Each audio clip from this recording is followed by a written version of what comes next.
శ్రీ మహాగణాధిపతయే నమః శ్రీమాత్రే నమః. మాచిరాజ్ భక్తి ప్రేక్షకులందరికీ నమస్కారం. ఈనాటి దినఫలం కార్యక్రమంలో ముందుగా నేటి పంచాంగ వివరాలు పరిశీలిద్దాం.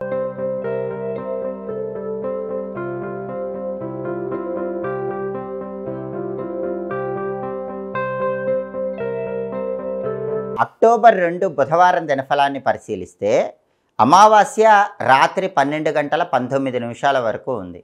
అలాగే ఉత్తర ఫల్గుణి నక్షత్రం అంటే ఉత్తరా నక్షత్రం మధ్యాహ్నం 12 గంటల 22 నిమిషాల వరకు ఉంది. ఆ తర్వాత హస్తా నక్షత్రం వచ్చింది. బుధవారం ఉత్తర ఫల్గుణి అంటే ఉత్తరా నక్షత్రంతో కలిసి వస్తే వర్ధమాన యోగం ఉంటుంది. ఈ వర్ధమాన యోగం శివానుగ్రహాన్ని కలిగింపజేస్తుంది. అలాగే మధ్యాహ్నం 12 గంటల 22 నిమిషాల తర్వాత హస్తా నక్షత్రం వచ్చింది. బుధవారం హస్తా నక్షత్రంతో కలిసి వస్తే ఆనంద యోగం ఉంటుంది. ఇది కూడా కార్యసిద్ధిని కలిగిస్తుంది. అంటే ఈరోజు రెండు యోగాలు బాగున్నాయి. వర్ధమాన యోగం, ఆనంద యోగం రెండు కూడా మంచి యోగాలు కాబట్టి 12 రాశుల వాళ్ళు ముఖ్యమైన పని మీద బయటికి వెళ్ళినా ఆ పనులు అనేవి సులభంగా పూర్తి చేసుకోవచ్చు. ఆ పనులు విజయవంతమవుతాయి, కార్యసిద్ధి ఏర్పడుతుంది. అదేవిధంగా రాశి చక్రం చార్ట్లో గ్రహాల స్టేటస్ తీసుకుంటే బుధవారానికి అధిపతి అయిన బుధుడు కన్యా రాశిలో సొంతింట్లో బలంగా ఉన్నాడు. బుధుడు స్వక్షేత్రంలో ఉన్నాడు కాబట్టి విద్యా ఉద్యోగ వ్యాపార రంగాల్లో ఉన్నవాళ్ళు ఒక కీలకమైన నిర్ణయం తీసుకుంటే ఆ కీలకమైన నిర్ణయం చక్కటి శుభ ఫలితాలను కలిగింపజేస్తుంది. అలాగే ఉత్తరా నక్షత్రానికి అధిపతి అయిన సూర్యుడు కన్యారాశిలో బుధుడింట్లో మిత్రక్షేత్రంలో ఉన్నాడు కాబట్టి తండ్రి తరపు బంధువులతో కీలకమైన చర్చలు చేయడానికి బలం ఉంది. వ్యవసాయ రంగంలో, రాజకీయ రంగంలో కొత్త కొత్త పథకాలు రచించుకొని కొత్త నిర్ణయాలు తీసుకోవడానికి బలం ఉంది. అలాగే హస్తా నక్షత్రానికి అధిపతి అయిన చంద్రుడు కన్యలో బుధుడి ఇంట్లో శత్రువు ఇంట్లో ఉన్నాడు. దానివల్ల కొద్దిగా మానసిక అశాంతి ఉంటుంది. ఆ మానసిక అశాంతి నుంచి బయటపడి మానసిక ప్రశాంతత పొందడానికి 12 రాశుల వాళ్ళు తగిన ప్రయత్నం చేయాలి. అందులోనూ అమావాస్య హస్తా నక్షత్రానికి అధిపతి అయిన చంద్రుడు శత్రువు ఇంట్లో ఉన్నాడు కాబట్టి మెంటల్ స్టెబిలిటీ 12 రాశుల వాళ్ళు పెంచుకోవాలి. మానసికంగా అశాంతి, ఒత్తిడి, అలజడి మాత్రం అందరికీ ఉంటాయి. దాని నుంచి బయటపడి మనస్సును స్థిరంగా ఉంచుకునే ప్రయత్నం చేయటం చాలా అవసరం. అలాగే నక్షత్ర బలాన్ని బట్టి కొన్ని ముఖ్యమైన పనులు చేసుకోవచ్చు. ప్రధానంగా ఉత్తరా నక్షత్రం మధ్యాహ్నం 12 గంటల 22 నిమిషాల వరకు ఉంది. ఈ ఉత్తరా నక్షత్రం ఉత్తర ఫల్గుని నక్షత్రం ఉన్న సమయంలో ప్రధానంగా చేయవలసినటువంటి పని ఏంటంటే భూములు, గృహాలకు సంబంధించిన హక్కులు పొందవచ్చు. మీకు ఏదైనా ప్రాపర్టీ రావాల్సి ఉంటే దాని గురించి మీరు ఆర్గ్యుమెంట్ చేయటానికి ఈ టైం అనేది బాగా అనుకూలిస్తుంది. అదేవిధంగా ఉత్తర ఫల్గుని నక్షత్రం ఉంది కాబట్టి అందులోనూ అమావాస్యతో కలిసి వచ్చింది కాబట్టి ఈరోజు ఎవరైనా సరే ఏ పని ప్రారంభించినా సరే ఆ పనిలో సాధ్యమైనంత వరకు అస్థిరత్వాన్ని పక్కన పెట్టుకోవాలి. అప్పుడు ఆ పనిలో విజయాలు అందిపుచ్చుకోవచ్చు. అదేవిధంగా మధ్యాహ్నం 12 గంటల 22 నిమిషాల తర్వాత హస్తా నక్షత్రం వచ్చింది. ఈ హస్తా నక్షత్రం ఉన్న సమయంలో కూడా కొన్ని పనులు చేసుకోవచ్చు. హస్తా నక్షత్రం ఉంది కాబట్టి ఎవరైనా సరే ప్రభుత్వ కార్యాలయాలకు వెళ్ళవచ్చు. ప్రభుత్వ సంబంధమైనటువంటి పనులు నిర్వహించుకోవచ్చు. అలాగే ఎవరైనా సరే కొత్తగా ఏవైనా విద్యలు నేర్చుకోవటానికి ప్రయత్నించవచ్చు. మధ్యాహ్నం 12 గంటల 22 నిమిషాల తర్వాత హస్తా నక్షత్రం వచ్చింది కాబట్టి హస్తా నక్షత్ర బలాన్ని బట్టి కొత్త విషయాలు తెలుసుకోవటానికి బలం అనేది చాలా అద్భుతంగా ఉంది. నక్షత్ర బలాన్ని బట్టి ఈ పనులు చేసుకోవచ్చు. అలాగే ఈనాటి దినఫలం కార్యక్రమంలో 12 రాశుల వాళ్ళ రాశి ఫలితాలు ఏ విధంగా ఉన్నాయో ఇప్పుడు మనం పరిశీలిద్దాం. ముందుగా మేషరాశి. మేషరాశి వాళ్ళకి ఈరోజు రుణ బాధల నుంచి బయటపడటానికి అవకాశాలు ఎక్కువగా కనిపిస్తున్నాయి. ఏదో ఒక విధంగా ధనము కలిసి వచ్చి అప్పులు తీర్చడానికి చేసే ప్రయత్నాలు అనుకూలిస్తాయి. అలాగే బంధుమిత్రులను కలుసుకుంటారు. ఉల్లాసంగా, ఉత్సాహంగా మేషరాశి వాళ్ళు ఈ రోజంతా కాలాన్ని గడుపుతూ ఉంటారు. తదుపరి వృషభ రాశి. వృషభ రాశి వాళ్ళకి ఈరోజు ప్రతి పనిలో కూడా అనుకూల ఫలితాలు కనిపిస్తున్నాయి. వ్యతిరేక ఫలితాలన్నీ తొలగిపోతున్నాయి. వృత్తిపరంగా స్థిరత్వం ఉంటుంది. ఉద్యోగ రంగంలో కానీ, వ్యాపార రంగంలో కానీ మీరు చేస్తున్న వృత్తిలో ఒక పర్మనెంట్ సెటిల్మెంట్, ఒక స్థిరత్వం పొందడానికి చేసే ప్రయత్నాలు చక్కగా అనుకూలిస్తాయి. తదుపరి మిథున రాశి. మిథున రాశి వాళ్ళకి ఈరోజు భాగ్యములో చంద్రుడు ఉండటం చాలా మంచిది. పూర్తి అనుకూల ఫలితాలు ఉన్నాయి.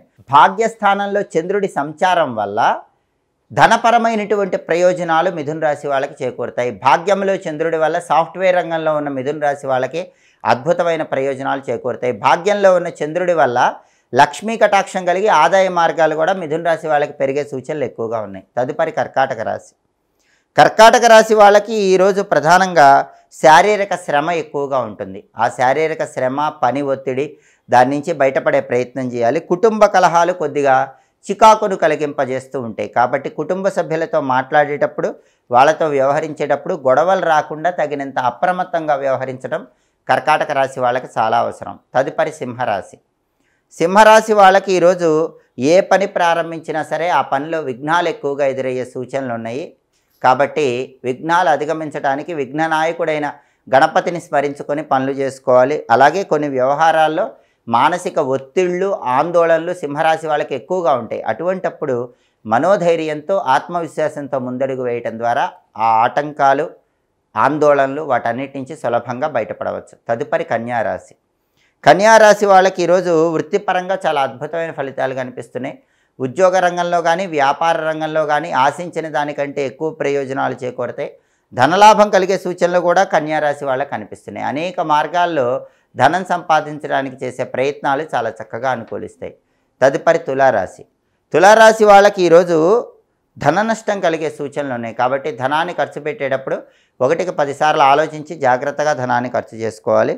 అలాగే వాహన భంగములు కనిపిస్తున్నాయి. కాబట్టి వాహనం అనేటటువంటిది కొనుక్కునేటట్టయితే మాత్రం చాలా జాగ్రత్తగా ఆలోచించి 1కి 10 సార్లు ఆ తర్వాత వాహనం కొనుక్కోవటానికి నిర్ణయం తీసుకోవటం మంచిది.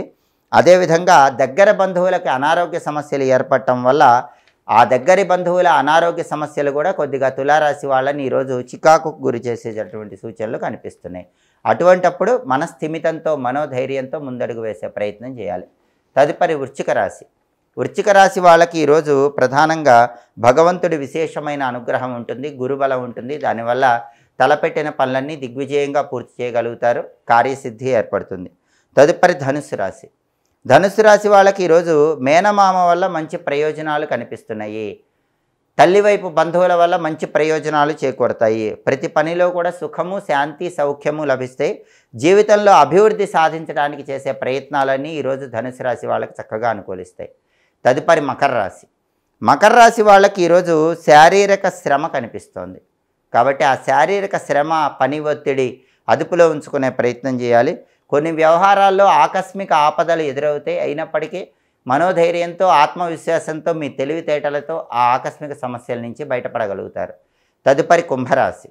కుంభరాశి వాళ్ళకి ఈరోజు ప్రధానంగా ప్రతి పనిలో కూడా అభివృద్ధి పథకాలు ఏర్పరచుకునేటటువంటి అవకాశాలు ఎక్కువగా ఉన్నాయి. జీవితంలో అత్యుత్తమ స్థాయిలో అభివృద్ధిని సాధించడానికి మీరు ఏర్పాటు చేసుకునే ప్రతి పథకము కూడా, ప్రతి ప్లాను కూడా ఈరోజు కుంభరాశి వాళ్ళకి చక్కటి సత్ఫలితాలను కలిగింపజేస్తుంది. భవిష్యత్ ప్రణాళికలు రచించుకోవటం ద్వారా, వాటిని అమలు చేయటం ద్వారా కుంభరాశి వాళ్ళు ఈరోజు అద్భుతమైన ప్రయోజనాలు అందిపుచ్చుకుంటారు. తదుపరి మీనరాశి. మీనరాశి వాళ్ళకి ఈరోజు ప్రధానంగా ప్రతి పనిలో అనుకూల ఫలితాలు కనిపిస్తున్నాయి. వ్యతిరేక ఫలితాలన్నీ తొలగిపోతాయి. అలాగే ప్రతి పనిలో కూడా స్థిరంగా ఉండేటటువంటి ప్రయత్నాలు చేసినట్లయితే ఆ ప్రయత్నాలు విజయవంతమవుతాయి. అస్థిరత్వం తొలగిపోతుంది. ఉద్యోగంలో కానీ, వ్యాపారంలో కానీ స్థిరత్వం కోసం చేసే ప్రయత్నాలు అనుకూలిస్తాయి. అలాగే వృత్తిలో కూడా అత్యుత్తమ స్థాయిలో రాణించడానికి చేసే ప్రయత్నాలు మీనరాశి వాళ్ళకి ఈరోజు చక్కగా అనుకూలిస్తాయి. 12 రాశుల వాళ్ళు అనుకున్న పనులు అనుకున్నట్లు దిగ్విజయంగా పూర్తి చేసుకోవాలంటే, కార్యసిద్ధి లభించాలంటే ఈరోజుకు ఒక ప్రత్యేకత ఉంది. అదే మహాలయ అమావాస్య. ఈ సందర్భంగా ఓం త్రిశక్తి దేవతాయై నమో నమః అనే మంత్రం 21 సార్లు చదువుకొని పని మీద బయటికి వెళ్ళాలి. ఈ మహాలయ అమావాస్య నుంచే బతుకమ్మ ఉత్సవాలు ప్రారంభమవుతాయి. అలాగే దేవీ నవరాత్రులు రాబోతున్నాయి. కాబట్టి మహాలయ అమావాస్య రోజు త్రిశక్తులను స్మరించుకుంటే చాలా మంచిది. కాబట్టి ఓం త్రిశక్తి దేవతాయై నమో నమః ఈ మంత్రాన్ని 21 సార్లు చదువుకుని వెళితే వృత్తిపరంగా ఎలాంటి ఇబ్బందులు ఉండవు. ఆర్థిక, ఆరోగ్య, కుటుంబ సమస్యలన్నీ కూడా తొలగిపోతాయి. అనుకున్న పనులు అనుకున్నట్లు దిగ్విజయంగా పూర్తి చేసుకోవడానికి ఓం త్రిశక్తి దేవతాయై నమో నమః అనే మంత్ర జపం విశేషంగా సహకరిస్తుంది. అలాగే ఈరోజు ప్రధానంగా బుధవారం కాబట్టి ఉదయం 6 నుంచి 7 మధ్యలో, మధ్యాహ్నం 1 నుంచి 2 మధ్యలో, రాత్రి 8 నుంచి 9 మధ్యలో బుధహోర ఉంటుంది. ఈ బుధహోర ఉన్న సమయంలో వ్యాపారానికి సంబంధించిన ముఖ్యమైన పనులు, అగ్రికల్చర్ రిలేటెడ్ వర్క్ చేసుకోవచ్చు. అదేవిధంగా జ్యోతిష విద్యలు, గణిత విద్యలు నేర్చుకోవడానికి చేసే ప్రయత్నాలకు చాలా చక్కగా బుధహోర అనుకూలిస్తుంది. అలాగే బుధహోర ఉన్న సమయంలో మ్యాథమెటిక్స్ రిలేటెడ్ కోర్సులు నేర్చుకోవడానికి చాలా మంచిది.